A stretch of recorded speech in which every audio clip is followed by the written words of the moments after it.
Today I'm talking about a lateral lunge, and I was talking with someone working through a lateral lunge, and she said, I don't feel it in my butt, I just feel it in my quads. So with a lateral lunge, if you're just feeling quads, it kind of tells me you're more leaning forward, maybe even bending this knee forward. And it's not a bad thing to let knee go over toe, but in a lateral lunge, we want to be able to shift the weight back instead of all in the front, because right here, this is all quad. I'm not feeling any glute at all. So the real magic is in being able to actually shift back into this hip, keep knee over big toe, sit back. So think of it more of like a hingy squat. So it's not just a squat and sit down, or it's not just a hinge, it's kind of like a combination.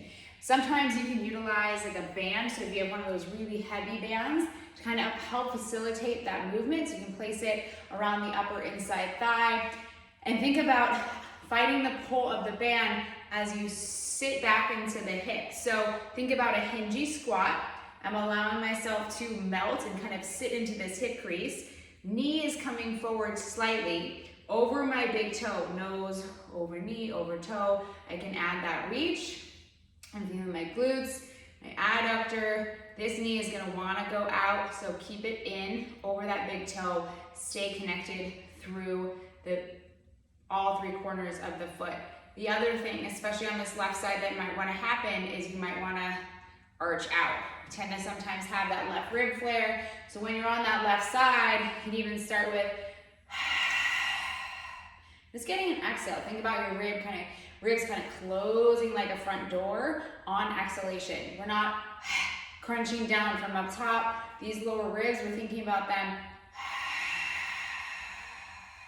almost knitting together, okay? So when these ribs, especially this left rib and these obliques, kind of pull this rib down, it's gonna help control that rib flare, which is essentially gonna help control this lower back position. So if you're constantly having left lower back pain, you might have to do with that left rib flare. So we want to address that through breath, through a lot of like oblique cross-body movements. So I know that we do some like ribs down core type movements that can help, and this diagonal pulls. We're really thinking about what that oblique is doing, and if you're in that flared out position, that might impact your lateral lunge.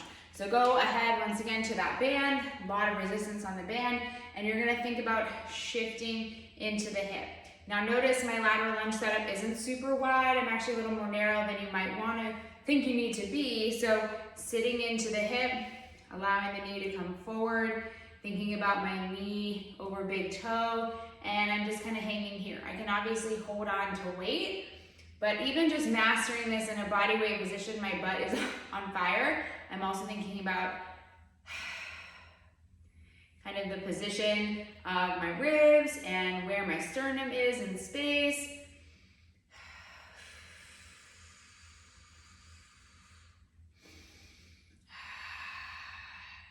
So even mastering that as an isometric is really helpful. Remember, we're not dumping forward or just bending down. We're actually going into that hingy squat movement and shifting into this hip. So I'm in that more hinge position. You can see I'm kind of flared out a little bit through here. So, and just think about getting those ribs controlled as you sit back into the hip.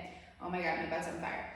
And if you feel like you're almost stuck, like you can't even do that, then a lot of times our hips, we need to really be able to actually sit back and get that femur gliding back in the socket. So that's a whole other conversation, but what I want you to think about is just that hingy squat. Think about it like that. It's a hinge / squat as I sit back and allow this knee to go over the big toe and allow myself to melt into that space.